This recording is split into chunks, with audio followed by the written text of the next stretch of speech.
Hello' everyone, আজি মই বনাব লৈছোঁ গাহৰি মাংস।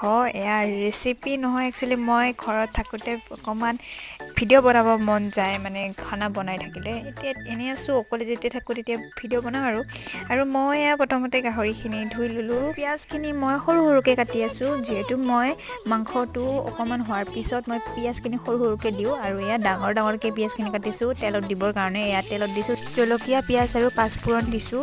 তাৰপিছত মই গাহৰিখিনি গৰম পানীৰে ভালকৈ ধুলোঁ। আপোনালোকেও ধুব, সেইখিনি মই ভিডিঅ' কৰা নাই বাৰু, কিন্তু আপোনালোকে গৰম পানী দি ভালকৈ ধুব, কাৰণ এনেকৈ খালে বা খুজতি বা এলাৰ্জি হ'ব পাৰে গাহৰিৰ পৰা। একচুৱেলি ব্ৰইলাৰ বা গাহৰি এইবোৰ খাব নালাগে, এইবোৰ বেয়াই হয়, কিন্তু আমি মুখৰ টেষ্টৰ কাৰণে খাওঁ ন, তো খালে এনেকৈ গৰম পানী দি ভালকৈ ধুব। আৰু এয়া মই গাহৰিখিনি হৈ গ'ল, পানী চানী দিলোঁ।